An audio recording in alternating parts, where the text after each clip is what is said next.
Começa agora um programa que traz tudo sobre o livro mais lido em todos os tempos. Apresentamos O Som do Livro.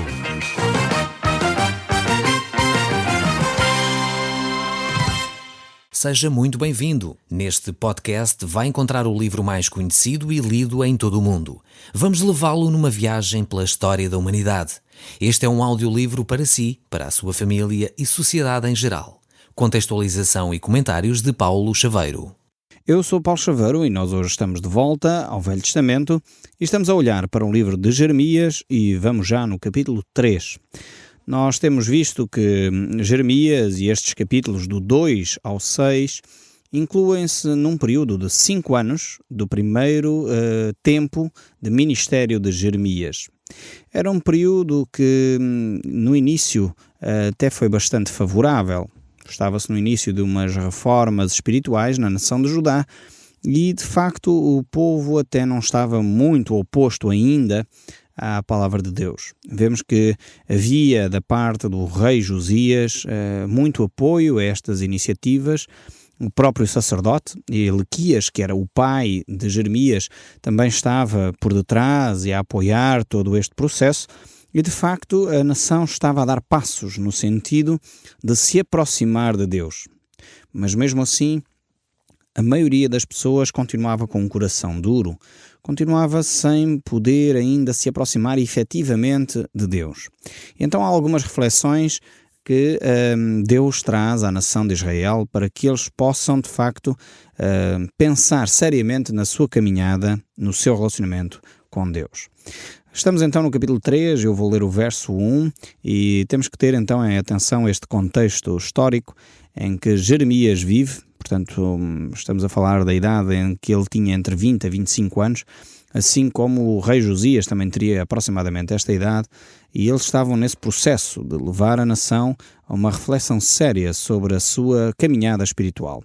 Verso 1 diz: se um homem repudiar sua mulher e ela o deixar e tomar outro marido, porventura aquela tornará a ela? Não se poluiria com isso toda aquela terra? Ora, tu te prostituíste com muitos amantes, mas ainda assim torna para mim, diz o Senhor. Aqui temos alguma reflexão sobre, por um lado, a relação espiritual entre Judá. Eu falo de vez em quando Israel, Judá, misturo as duas coisas, mas aqui de facto estamos a falar da nação de Judá, porque aqui o reino estava dividido. Israel já tinha sido levado para o cativeiro na Assíria e temos Judá aqui como uma nação constituída, ainda que eu uso muitas vezes a expressão Israel, porque é no sentido mais lato. Mas aqui Deus está a refletir com a nação sobre a questão da sua caminhada espiritual. Podemos refletir também, Deus usa aqui, mais uma vez, o contexto familiar para explicar verdades espirituais. Deus faz isto muitas vezes nas Escrituras. Pega exemplos do dia-a-dia e transporta-os então para a realidade espiritual. E é por isso que aqui nos nossos programas tentamos fazer algo semelhante, mostrando como é que o dia-a-dia está relacionado com a vida espiritual. E aqui Deus pega num exemplo de um casamento onde uma pessoa se divorcia, depois volta a casar e Deus diz que essa pessoa que se divorciou e casou de novo não voltará mais ao primeiro marido, neste caso, porque isso é abominação aos olhos de Deus. É algo que é horrível pensar nessas mudanças de relacionamento, nessas infidelidades. E infelizmente algumas pessoas vivem esta realidade e sabemos que as pessoas que passam por esse drama da infidelidade realmente ficam marcadas. É talvez uma das coisas piores que pode acontecer ao ser humano, é alguém com quem nós partilhamos intimidades, alguém com quem nós partilhamos toda a nossa vida, alguém com quem nós tivemos de facto um relacionamento profundo, nos trair na nossa confiança. E eu creio que é disto que Deus está aqui a falar e Deus compreende perfeitamente esse sentimento, porque ele sentia-se assim, podemos usar esta expressão humana para definir os sentimentos de Deus, mas sentia-se assim em relação ao seu povo. Era como se o seu povo fosse a sua esposa, digamos assim, Israel seria a esposa de Deus, e Israel tinha optado por ter outros deuses, e esta ideia daqui do relacionamento conjugal Deus transporta para a realidade espiritual e diz: é como se Israel se tivesse prostituído. Cada vez que nós dobramos o joelho diante de uma imagem de escultura, e agora transportando aqui para a nossa realidade, o povo português, Cada vez que nós fazemos isso, cada vez que nós oramos a uma entidade que não a pessoa de Jesus Cristo, porque a Bíblia diz claramente que devemos pedir tudo ao Pai em nome de Jesus, é como se nós nos estivéssemos a prostituir. E isto é o que o texto bíblico diz com todas as letras. E eu creio que nós, como cristãos, temos de refletir seriamente sobre este aspecto da nossa vida espiritual. Também, certamente, podemos aproveitar e refletir seriamente sobre a questão dos relacionamentos conjugais. Aqui este exemplo faz-nos pensar nisso. Como é que nós estamos a viver a nossa relação conjugal? Como é que nós estamos a ser fiéis ou infiéis ao nosso cônjuge? E realmente, se fomos infiéis, devemos estar arrependidos, mudar de atitude. Não podemos continuar nessa atitude de realmente matar espiritualmente, matar a confiança daquela pessoa que é a mais próxima de nós, ou que deveria ser a mais próxima de nós. Depois o texto bíblico continua aqui nesta reflexão e o verso 2 nos diz: levanta os olhos aos altos desnudos e vê. Onde não te prostituístes? Nos caminhos te assentavas à espera deles, como o arábio no deserto. Assim poluíste a terra com toda a tua devassidão e com toda a tua malícia.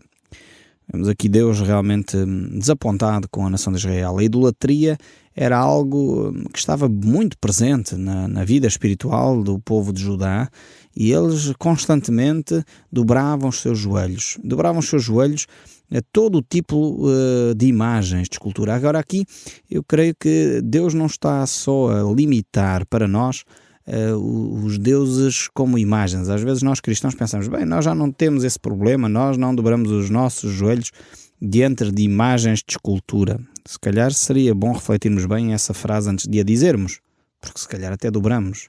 Mas, mesmo assim, aquelas imagens que os israelitas tinham representavam determinados princípios, determinados valores. Por exemplo, havia o deus do sexo, da fertilidade. E as pessoas, quando não tinham filhos, então iam ter com essa entidade espiritual também, esse ser, esse ídolo, esse deus, para que esse Deus pudesse interceder por eles. A pergunta é, será que hoje o sexo não se tornou um Deus para muitas pessoas, em que de facto é o centro de toda a atenção e cada vez mais nós passamos em qualquer rua, qualquer revista hoje, qualquer canal de televisão, levanta um altar ao Deus sexo, ao Deus fertilidade. Poderíamos ter, e há outros deuses na Bíblia, como Jesus Cristo usou uma imagem que era o Deus Mamon. Era um nome de uma imagem, mas que representava o Deus dinheiro. A pergunta é, nós não temos esse Deus hoje? Alguém disse um dia que aqui em Lisboa temos muitos templos levantados ao Deus dinheiro. E de facto há algumas entidades bancárias que os seus edifícios parecem mais templos do que propriamente escritórios de trabalho. E realmente hoje a sociedade rendeu-se ao Deus dinheiro. Muitas vezes não estamos nós rendidos ao Deus trabalho, em que nos escravizamos, nos maltratamos, não temos tempo para descansar, não temos tempo para cuidar de nós, não temos tempo, e é um stress, e as pessoas vivem tudo aquilo que respiram, tudo aquilo que são, é em função do seu trabalho, do seu status, da sua posição profissional. Será que não estamos rendidos ao Deus trabalho? E realmente nós temos levantado muitos altares que eu penso que necessitamos refletir seriamente se não temos deuses na nossa vida. Às vezes é a carreira profissional, às vezes é a própria família. Levantamos altares ao Deus família. A pergunta é, onde é que está Deus, o Deus eterno, o Deus todo-poderoso na nossa própria vida? Realmente precisamos de ter uma reflexão séria sobre o que é o Deus que controla o nosso tempo e a nossa vida. No fundo, tudo aquilo que rouba o tempo a Deus ou que se coloca no lugar de Deus passa a ser um Deus para nós. O Dr. Morgan disse um dia, quando um homem faz um Deus de acordo com os seus padrões e de formas de ser, ele faz um Deus igual a si mesmo, com todas as imperfeições que o homem tem. Quando Deus chama um homem, ele chama-o para uma vida de santidade e pureza. Realmente Deus quer isso para nós. Deus quer uma vida de santidade, uma vida equilibrada, uma vida de tranquilidade. Mas nós vemos tanta gente estressada, tanta gente a necessitar de terapia, tanta gente a necessitar de calmantes, porque a vida é um stress, é uma agitação, é uma atitude, enfim, de correria de um lado para o outro, e as pessoas não têm tempo para descansar. Mesmo os dias de descanso é para correr mais, é para andar de um lado para o outro. É para entrar em centros comerciais. O Deus Comércio invadiu a nossa vida, e os centros comerciais são outros templos enormes que estão erigidos ao Deus Dinheiro, e de facto as pessoas correm atrás desses cultos do comércio, esses cultos do dinheiro, e nós vemos como de facto a economia é o centro hoje da nossa vida. Precisamos refletir seriamente onde está Deus na nossa vida. E Deus faz essa reflexão com o povo de Judá. Ele prossegue no verso 3 a dizer: pelo que foram retiradas as chuvas, e não houve chuva serôdia, mas tu tens a fronte de prostituta e não queres ter vergonha. Aqui vemos Israel, esta preocupação em continuar a ter os seus próprios deuses, e mesmo assim, diante deste fenómeno que era a perda de chuva, o povo não se arrepende. Alguns dizem que nós só nos lembramos de Santa Bárbara quando faz trovões. No meio da aflição, nós lembramos-nos de Deus. Mas o povo de Israel nem nessa altura ele se lembrava de Deus. Deus estava claramente expresso na aliança que Deus havia estabelecido com a nação de Israel, que se o povo desobedecesse, uma das consequências era claramente a perda das colheitas, a falta de chuva. Portanto, seriam consequências diretas da ausência de relacionamento com Deus. Isto estava estabelecido naquela velha aliança, a aliança mosaica. E o povo sabia perfeitamente isto. Mas, entretanto, quando o povo não vivia dessa maneira, Deus cumpria a sua parte na aliança, e mesmo assim o povo continuava a não reconhecer a mão de Deus e continuava em desobediência para com Deus. E por isso chegamos aqui à segunda parte da mensagem que Deus tem para o povo de Israel. E ela começa aqui no verso 6 e diz assim: disse mais o Senhor nos dias do rei Josias, visto que fez a pérfida Israel. Foi a todo o monte alto e baixo e de toda a árvore frondosa, e se deu ali a toda a prostituição. Aqui temos de facto uma descrição da atitude do povo em relação à sua caminhada espiritual. O povo vivia em idolatria, continuava a prostituir-se neste sentido em que dobrava os seus joelhos a qualquer imagem de escultura. Alguns deles prostituíam-se literalmente, porque havia alguns cultos pagãos com ídolos que promoviam a prostituição cultual, e mesmo assim o povo continuava nessa caminhada apesar das repreensões. Aqui a palavra pérfida, usada aqui para descrever a nação de Israel, aparece 7 vezes só neste capítulo. E aqui a palavra pérfida tem este sentido de falso, manhoso, desleal, traiçoeiro. Então é a traiçoeira Israel, a infiel Israel, a desleal Israel. Então é esta ideia de pérfida.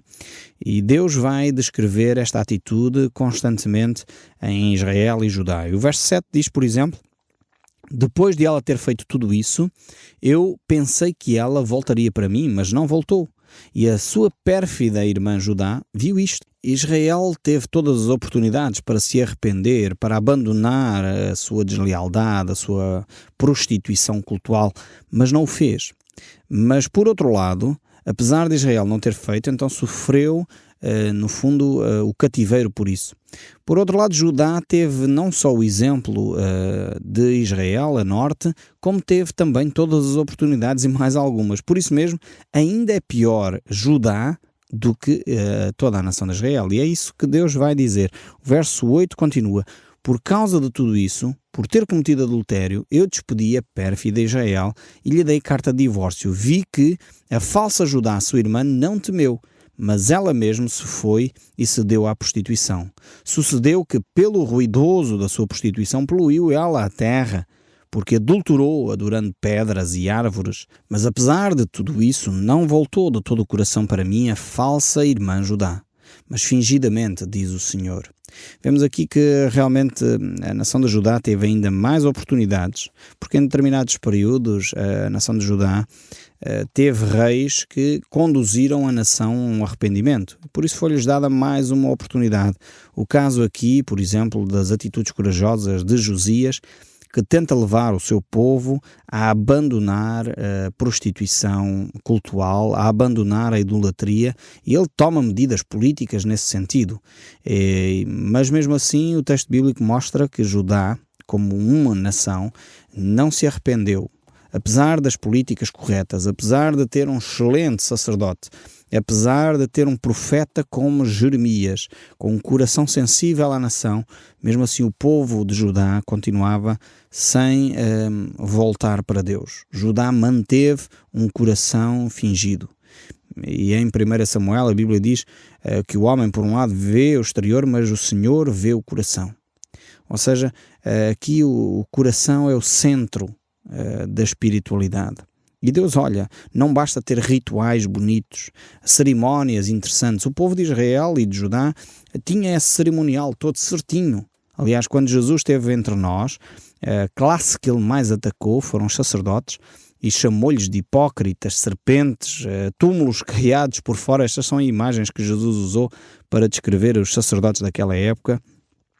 Foi a classe que de facto Jesus mais atacou, mas no entanto eles tinham um cerimonial todo certinho. Aquelas cerimónias corriam religiosamente à hora marcada, no tempo marcado, no dia marcado. A Páscoa era celebrada, a festa dos tabernáculos era celebrada, todo aquele cerimonial era festejado com pompa e circunstância, mas o texto bíblico diz que eles eram hipócritas. E aqui o texto bíblico nos mostra que Deus olha para o coração. E é isto que Deus quer de si. Muitos cristãos do nosso país, se dizem cristãos, vão até à missa todos os domingos, e muitas das críticas que eu tenho ouvido, muitas vezes é exatamente pessoas que dizem isso. Eu não vou porque eu vejo aquelas pessoas que vão lá e batem no peito. Esta expressão, não percebo muito bem o que é que ela quer dizer, mas batem no peito, penso que tem a ver com devoção, não é? Batem no peito, mas no entanto depois vêm cá para fora, dizem mal do vizinho, e as pessoas têm razão. Não se coaduna uma vida espiritual com a murmuração, com a mentira, com a corrupção. Não pode acontecer. E realmente é disto que Deus está à espera. A espiritualidade não é só para ser vivida ao domingo. A espiritualidade tem que ser vivida à segunda-feira, à terça, à quarta, à quinta. É aí que faz toda a diferença. O que aprendemos das Escrituras tem de ter impacto na segunda-feira. E é nesse dia que se verifica realmente quem é e quem não é cristão. E o texto bíblico volta aqui no verso 11, e Deus diz o seguinte: diz o Senhor, a pérfida Israel se mostrou mais justa até do que a falsa Judá. E porquê? Porque Judá teve todas as oportunidades, viu o exemplo que aconteceu com Israel, ele tinha a oportunidade de ter mudado de atitude. E agora o verso 12 prossegue: vai, pois, e apregou estas palavras para o lado do norte e diz: volta, ó pérfida Israel, diz o Senhor, e não farei cair na minha ira sobre ti, porque eu sou compassivo, diz o Senhor, e não manterei para sempre a minha ira. Este é o coração de Deus. Eu não sei como é que às vezes as pessoas olham para os textos bíblicos e veem um Deus vingativo, um Deus maldoso. De maneira nenhuma. Deus é um Deus compassivo.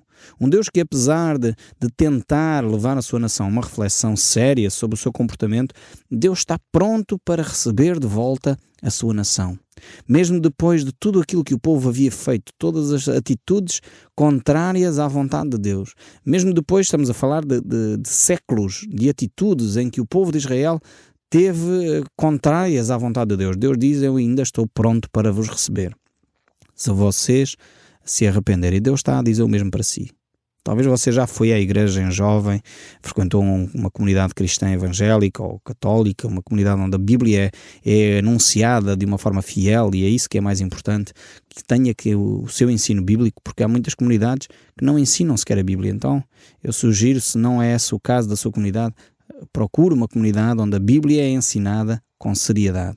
E então procure essa comunidade. E talvez você decepcionou-se, abandonou, mas volte ao encontro com Deus. Este é o grande desafio de Deus. Deus é um Deus compassivo. Mesmo depois de todas as asneiras que eventualmente você cometeu na sua vida, volte aos caminhos do Senhor, porque é aí que você vai encontrar a paz de Deus que pode guardar o seu coração.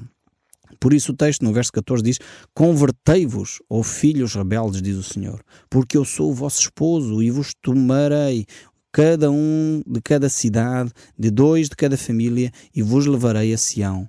Dar-vos-ei pastores segundo o meu coração, que vos apacentem com conhecimento e com inteligência. Este versículo é fantástico. A importância da liderança espiritual tem de ser líderes com o coração de Deus, líderes que entendem a mensagem de Deus, líderes que percebem o amor de Deus para a humanidade e transportam esse amor por palavras, por gestos, por atos, para que o povo de Deus conheça quem Deus é. E o verso 16 ainda diz: sucederá que quando vos multiplicardes e vos tornardes fecundos na terra, então, diz o Senhor, nunca mais se exclamará: a arca da aliança do Senhor.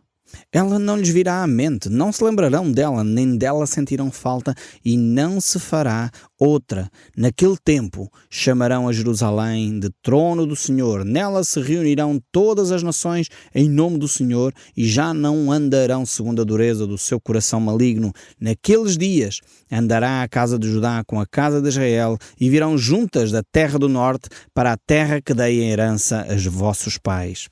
Aqui Jeremias agora transporta-nos para uma realidade futura, para o tempo em que Jesus Cristo estabelecerá o seu reino sobre a terra, onde a arca da aliança já não fará mais sentido, porque o relacionamento passará a ser direto com Deus. Através do sangue de Cristo, hoje já isso é possível, não mais faz sentido a arca da aliança, mas o relacionamento com Deus é de facto um relacionamento que passa pelo derramamento do sangue de Cristo. Por isso esta nova aliança estabelecida em Cristo Jesus, e quando tomamos a Eucaristia, quando tomamos a Santa Ceia, de facto estamos a relembrar um simbolismo, estamos a relembrar a morte e a ressurreição de Cristo, a possibilidade que temos de nos relacionarmos com Deus sem ser através da Arca da Aliança. E o verso 19 e 20 diz: então respondi: Pai me chamarás e de mim não te desviarás. E o verso 22 ainda diz: voltai, ó filhos rebeldes, eu curarei as vossas rebeliões. Eis-nos aqui, viemos ter contigo, porque tu és o Senhor, o nosso Deus. Esta é a resposta que Deus espera, de facto, dos seus filhos. Que cada um de nós possa voltar para Deus, voltar a perceber este encontro com Deus. E o verso 25 ainda diz: deitamo-nos em nossa vergonha e cobramos as nossas ignomínias, porque temos pecado contra o Senhor, nosso Deus, nós e nossos pais, desde a nossa mocidade até o dia de hoje, e não demos ouvidos à voz do Senhor, do nosso Deus. Aqui temos Jeremias a confessar o pecado do seu povo. É interessante ver este homem que não tinha feito isto, mas ele assume o pecado do povo como sendo o seu próprio pecado. Precisamos de líderes que assumem as suas responsabilidades. Infelizmente, às vezes hoje vemos o contrário. A liderança deixa de ser responsável, mas aqui ao contrário, a liderança assume a sua responsabilidade pelo povo, e ora em favor do seu povo, confessa o seu próprio pecado e o pecado do povo. O Som do Livro, uma produção da Rádio Transmundial de Portugal.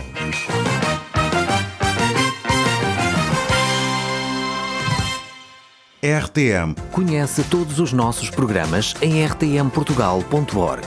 Uma produção da Rádio Transmundial de Portugal.